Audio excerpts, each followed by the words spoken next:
what a gorgeous end to February. Feels like spring is here, but it's that important time of the year. We've got to take a big deep breath. And remember, we're not out of the woods yet, so don't go sowing all of your seeds on the 1st of March because we could still get some very, very cold weather and it's still very early days. But oh my gosh, I'm just so excited. I'm just itching to go now. The plot is basically ready. I've been working so hard over the last few months and all my beds are now mulched and cleared and I'm just so eager to get going. Thanks for tuning in today, and I just want to give a massive thank you to all of my recent subscribers. I'm now so close to reaching 100,000 subscribers, which blows my mind. If you can help me, if you've not already subscribed, if you can just help me reach that milestone, that would be amazing because it's just around the corner now and it just blows my mind. So what have I been doing this month? Well, getting the plot ready, getting it tidied. I've taken loads of rubbish to the local recycling tip. I've been mulching more of my beds. I planted up that new shrub border, so we'll check in and see how that's doing. But I do have some seeds to sow today. We're not going to go too crazy. I've got some Rebecca seeds to sow, some Breeza maxima, which is a type of ornamental grass, and I might get a few salad leaves in as well. It's crazy to think that in the next 4 to 6 months this plot is going to be absolutely full to the brim with flowers and fruits and veggies that I can be harvesting. Right now it's still very brown, but that's all to change. And yeah, I mean, there's lots to see today. Well, there's lots of bare dirt, but there's lots of hellebores that are actually properly blooming now, and some daffodils. We've got crocus out, the fish they're about as well. And yeah, we'll have a little tour and we'll sow some seeds as well. My robin friend is back again in the tree behind you. Here he is. I know you all love him as much as I do. Hey. I keep trying to feed him a worm, but he's not having it. I wonder how many of you have also got your seeds currently stashed in a Christmas tub of chocolates. I'm using my big case as I usually do to see each individual variety of plant or flower, but I've just further organised them into different packets on when I should be sowing them and where I'll be growing them. And I know that I've put some in this little sandwich bag that I've labelled February that I can sow now. And I reuse these each year, but I like the sandwich bag technique for moving the seeds between home and the allotment, and I don't have to worry about them getting wet, because that's one of my main concerns. So in my hot and dry selection of seeds, I have some Rebecca. Where are you? Here we are, part of my wedding flower series, Rebecca Sahara. They need to be sown now, but I'll be taking them home because they like to be nice and warm. And also, where are they?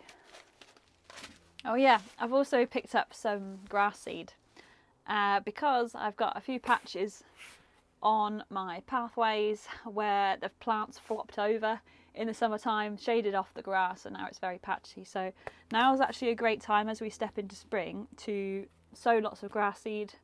Yeah, should be quite a straightforward process, so I might see if I've got time to do that later on today. But for now, shall we head up to the tunnel for a little while before we start the tour, because I really want to get these seeds in. It's so much warmer in here, it feels so nice. What is it? 20.9 degrees, and the coldest it got throughout the week was minus 2.8, which is actually, I don't remember having a frost this week. Although it did get kind of cold, I guess. But yeah, this month so far, I say so far, February has been very dry. We've hardly had any rain, and quite mild, quite sunny. We've had some really nice days, and not too many frosts really. It's also been quite windy.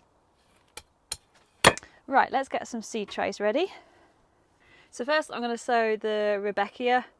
This is the Sahara mix, so it's a gorgeous blend of sort of oranges, terracottas and like fiery reds and some soft pinks as well, and creams.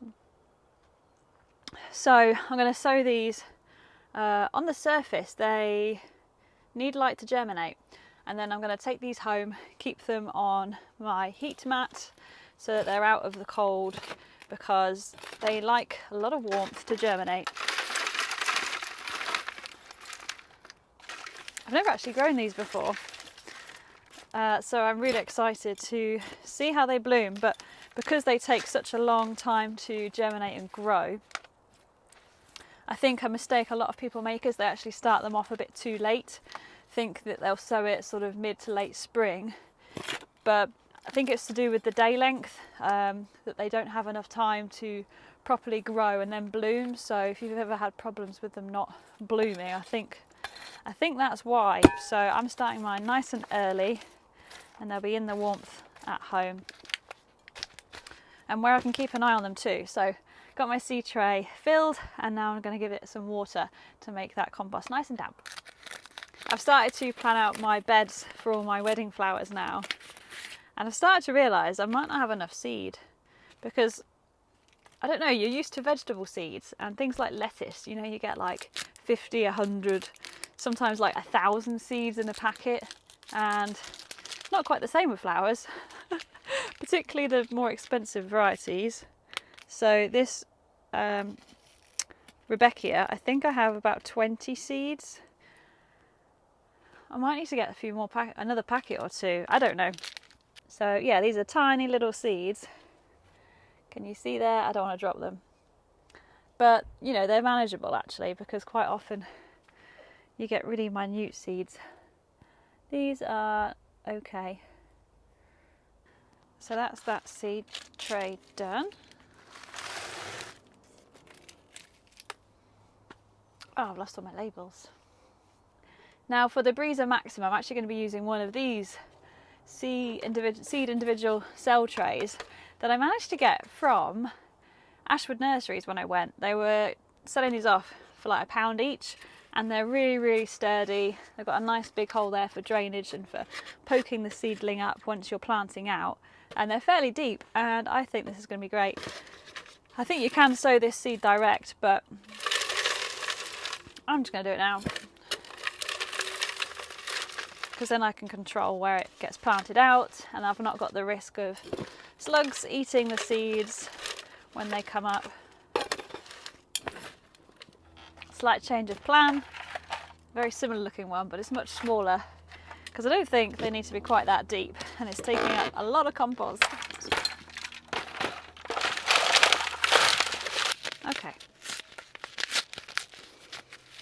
I don't think these need to be buried either, so I might just put a little sprinkling on the surface. Whoa, that's really interesting. Look, it just looks like seed husk, but the seed's in there somewhere. I'm just trying to spread them out, one per cell. It's really not that easy. They're so light, they're blowing everywhere. Definitely couldn't do this one outside. Oh, I can hear the ice cream van. Can you hear that? I did have Breezer Maxima on my allotment for quite some years. I bought it as a single plant, and then the seeds then spread every year. But for the last couple of years I've not really seen much of it, so I just want to get it back into the allotment. Now then, as for the lettuce, I'm going to put loads of seed into here and then prick them out and pot them on when they get a little bit bigger. And I'll take these ones home to germinate where it's a little bit warmer, and then as soon as they're up, they should be out okay in this polytunnel. I mean, it's not frost proof though, and these seedlings, they won't be frost hardy, so I'm going to have to just keep a close eye on the temperatures. Or you could of course choose a more all the year round type of lettuce, as we're still not out of the frost free period. Now, what varieties have I got here? I've got a loose leaf salad leaf mix. There's a variety here called Fat Lazy Blonde, which isn't a very pleasant name, but it does look like a very pretty lettuce. It's sort of green with red speckles all over it, if I remember rightly. Lolo Rossa, good favourite, and we've also got all the year round. One thing you can do is make a a little line across your compost for each variety. So I've got, in a sense, 4 lines for each variety, and I'm not at all worried about the planting distance on these because we'll be thinning them out when they germinate. So the first row is Lola Rosso, gorgeous dark red leaf variety. That's going to go along there. And this variety is the Fat Lazy Blonde. You can see it's only a very slight crack, but you could actually just surface sow these. Then we're just going to cover up that crack a little bit. Doesn't matter if you see some still on the surface, as I say, you could actually surface sow these as long as you put a little propagator lid over and they stay nice and damp, because lettuce can actually be quite difficult to grow from seed. I know everyone says that it's easy, but unless you get the drainage right and the soil humidity and depth correct, they can be quite tricky. And lastly, I'm going to sow some spinach. The variety is called Matador. All done. Well, I think it's time we started the tour now. The sun is back out and it's feeling rather warm, so let's go up to the gate. My gate still doesn't have the sign on it. I will put it back soon, now that we're out of the, hopefully the worst of the winter weather. It just took a little bit of damage. In fact, the string broke, it snapped. But here we are.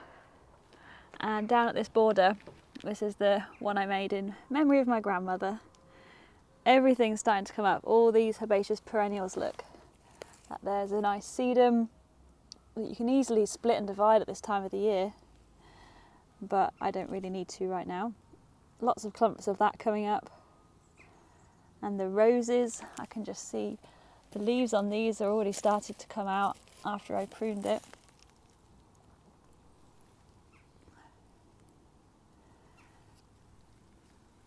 I've got lots of mulch on this border as well. And what's that? We've got some bulbs coming up. Looks like an allium and maybe some daffodil together there. Look at that tiny little tete-a-tete. Happy, sunny little flower. And all these seedlings are the Honesty seedlings that are self-sown all around the border. We've also got some lovely little primulas in that lovely creamy yellow, and some pink ones here as well. And this here is a peony. It's actually belonged to my grandmother, and I lifted it from her garden after she passed away. And look, we've got buds coming up. I hope it flowers. I think it might have a bit of competition in this border with lots of other flowers around it, so I'm aware that they don't really like that. Who is ringing that bell? And yes, look, all of this new growth that's coming out on the roses. I've just spun around so we can see inside the pond. I've cleared some of the sort of bracken from around the edge so we can see a little bit better into it, but also the wildlife can get into it a bit better as well. And I did actually notice some movement the other day, and I think the newts are here and they're probably spawning or about to mate, ready to spawn. So yes, I'll be keeping an eye out for those. As we go down, my potted plants are all looking pretty happy. I've been having to water these actually. It's been so dry. But look, this is my blueberry. I'm going to give it a good feed this spring because I did the same last year with like an ericaceous specific liquid feed, and it really helped sort of increase the amount of fruit production. So I'm definitely going to do that again this year. I don't have many of my winter jobs remaining, and I've managed to tick off pretty much all of my February to-do list except this one. And it's always the last job that I get to, which is tidying up the strawberries. And I will get to it. If not today, then tomorrow. So that's still in time for my February list, which I'm quite proud of. So watch this space, it will get done. And next to it, we've got this bed, and we've got things that are sprouting. Look, oh, look at these beautiful, lovely little crocus. A favourite of the early bees that come out on a nice day like today. And a bit further down, let's go see what's down there. Can you remember what I planted? Some alliums. We've got Allium Schubertii and also Purple Sensation. And this lovely little weed that I can't remember the name of, but it's got a very nice, lovely yellow, almost dandelion-like flower. It does spread, I think, but it can flower. So yeah, all the alliums are starting to come up, which is really exciting. I can't wait for those big purple heads to appear. Can you see them? My favourites, the hellebores, they're all up. Standing really tall and proud now.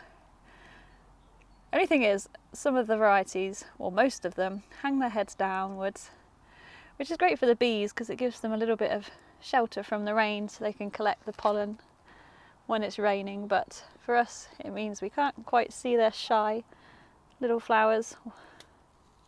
This plant has really bulked out in recent years. Look at how many flowers are on this one. Oh my gosh, it's absolutely gorgeous. That colour with the yellow of the daffodils that are coming up as well. It's just stunning. And then we've got even more behind this pink one here. Let's have a look. I'm sorry I don't know all the names of these because I lost the varieties when I planted them quite a few years ago now, 3 or 4 years ago. Oh, look at that lovely speckling. Can you see it? That's just so pretty. I've got my eye on a few others actually. They're a bit more white with that freckling. I just love that little speckle. It's so pretty. So that's how far they're spaced out, and we've also got down here, look, my Timperley early rhubarb, looking so vivid in this late February sunshine. All those stems are going to be so tender and yummy. And then further down we've got more crocus. These are quite big ones. Look at that yellow. It's quite difficult to see. But yes, down in this section I've also got my autumn fruiting rhubarb canes that I've pruned right to the ground. You prune autumn fruiting raspberries late winter, and I've mulched them as well so that we get a nice big crop this autumn. And I've given this area underneath the tree a really good tidy. I just remembered I've got a Szechuan pepper in this pot that I bought last year at Gardener's World, the show. Hope it's still alive and doing well. This here is my willow, or living willow sculpture, I think they're called. And I bought it from the nursery where I worked last year because I couldn't resist it. And you may remember there was a big head of all the foliage that came out, and it did suffer a little bit from the hot summer that we had, because willows, they love water, and obviously I wasn't keeping this pot watered enough when it was 39 degrees. But what I did recently was I pruned all of the tops off, and I did the same to a remaining 2 we had at work. And I just thought, oh, it'd be interesting if I stuck those tips into water to see what would happen. And I kept them at home, where obviously it's nice and warm indoors. And look what happened. I've got many little willow plants now, and I'm wondering, well, what if I could, I don't know, plait these and make my own little willow sculpture? I'm not sure, but look, that one cutting, it's got all those roots. And I mean, I know they say that willow's fast growing and easy to root, but this was only in water for about a week and a half when I noticed this. And I thought, absolutely crazy. So let me know what you think I should do with these. I'm not quite sure, but I want to grow more willow, but you've got to be careful where you plant it because of how quickly they grow. And you could quite easily have a great big willow tree very easily. But I do like willow for making wreath bases because it's really flexible and you get this nice bright colour from it. And it's also good for basket weaving and that sort of thing. So perhaps if I just use them as like whips and plant them with the intention of coppicing it every year. So that's cutting it right back to the ground and using those stems each year. Yeah, let me know what you think I should do. But I'm just so impressed at these roots. Carrying on past the apple tree and into the wildlife corner, I've got Rihanna's Ruby, one of my absolute favourite hellebores, welcoming me with its upright flower. Hello. This one's obviously been bred to have a much more, I think this one's been bred to have a much more upright flower, but look how big it is. And it's such a deep dark colour, absolutely stunning. Right beside it, look what's coming up. The lupins are appearing. And also, I think that's my astrantia. And behind that, is that the sea holly? Everything's coming to life. Ooh, and the foragers amongst us will know what this one is. That is my wild garlic. Let me just tear a bit and smell it. I remember doing this last year. Well, not smelling it, I ate it. And it's always good to do the sniff test before you eat it, just in case you're picking something that you shouldn't be. But yes, definitely very oniony, garlicky fragrance. And I'm not going to eat it because it's incredibly strong until you grind it up and put it into a pesto or something like that. But I'll be harvesting some of that this year. I haven't done in previous years because I was waiting for it to bulk out, because it hasn't been in for very long. But it is starting to spread, which is fantastic. It's just what I want it to do, to create a nice ground cover down here that's edible for me, and eventually it will flower and the bees will enjoy that as well. Buds on the apple tree are getting ready to burst. It'll be a few months yet, April, May, but we're going to have a lot of apples hopefully this year. But the wildlife corner is still looking very wild and brackeny. I haven't tidied that up yet. That's the job for the next couple of weeks now that we're out of most of winter. But you can see there's all sorts of life down here. We've got more lupins, lots of foxgloves. There's an allium right there. Yeah, there's going to be a lot going on over here in spring. Hello, daffodil. Aren't you a sight for sore eyes?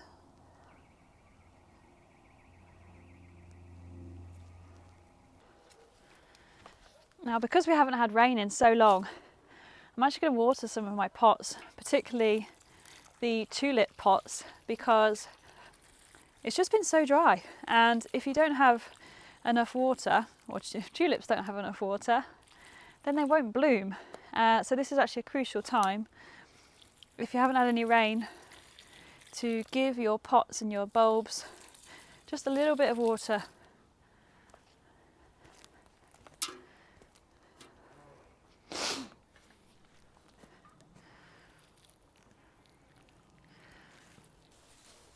Next to the shed, this border that I planted a few years ago is also starting to bloom with its hellebores. Oh my gosh. I can't wait to cut some of these and take them home and stick them in a vase, because I want to enjoy them everywhere I go. One thing that I'm quite proud of doing this month is having a really good tidy up down here. I haven't quite got behind the shed yet, but I'm making good progress. I've sorted out all my terracotta pots there. We've got lots of sticks from the sycamore that we pruned. I've managed to find loads of bricks that I'm starting to move away from my beds to stop the ants from nesting under them, and just having a really good sort out. All my pots are all organised, and my compost bins are there as well. And look at that blue sky.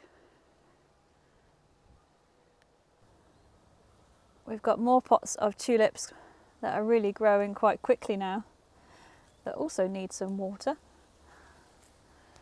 But otherwise, these beds are all empty, mulched and ready to go. This bed is actually full of quite a lot of wood debris. And then we've got my newly planted foliage border settling in well. It's been planted about a week now.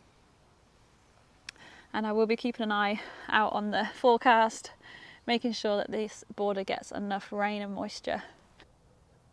Look at the size of that foxglove. It's enormous. I've got quite a few of them that were self-sown and I don't have the heart to move them, especially now they're quite so settled. This might actually be this one's second year, but they're, yeah, just so big. I wonder how many stems I'm going to get from these, because I think there's going to be quite a few. Outside the tunnel, my dahlia borders are, well, they don't have dahlias in right now, but we've got some daffodils that are starting to come up. That's the cheerfulness variety that I adore for its fragrance.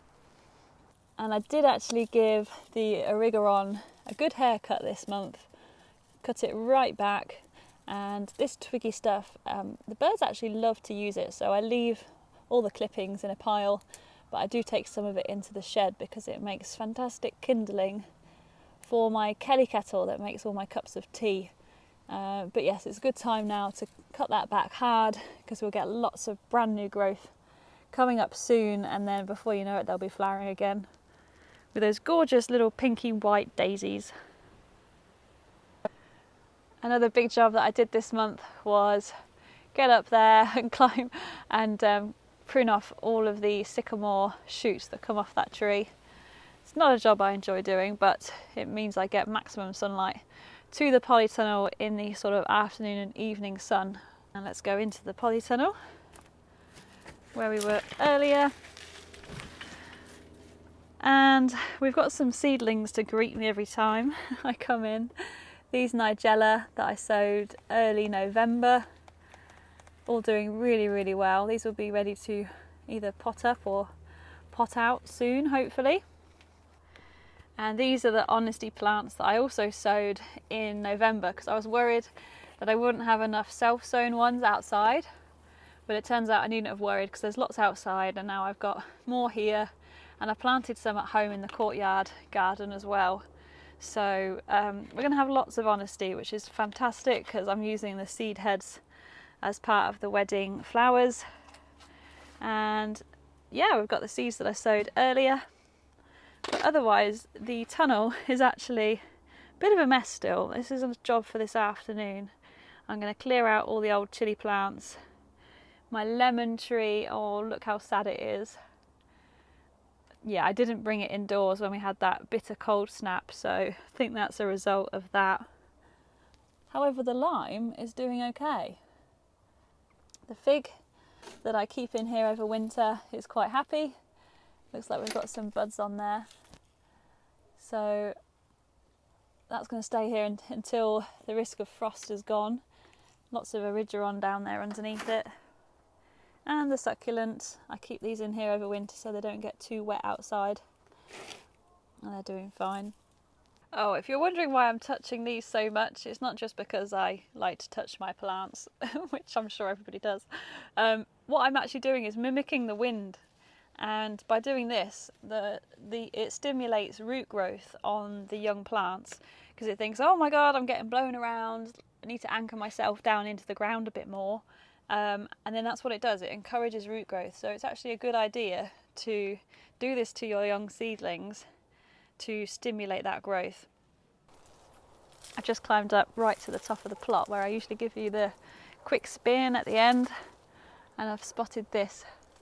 It's one of my cherry blossoms. Take a look at these buds.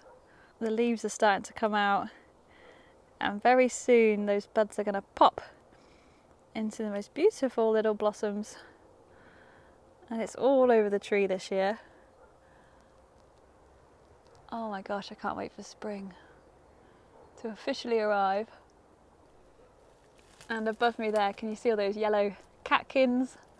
They belong to the hazel, and that's what's been making me sneeze quite a lot lately, as they release all the pollen.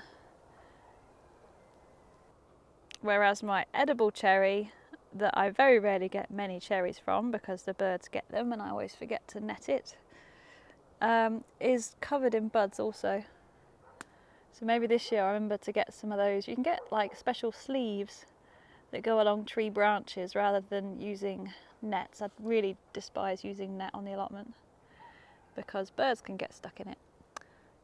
So but I would like to actually try some of my cherries this year.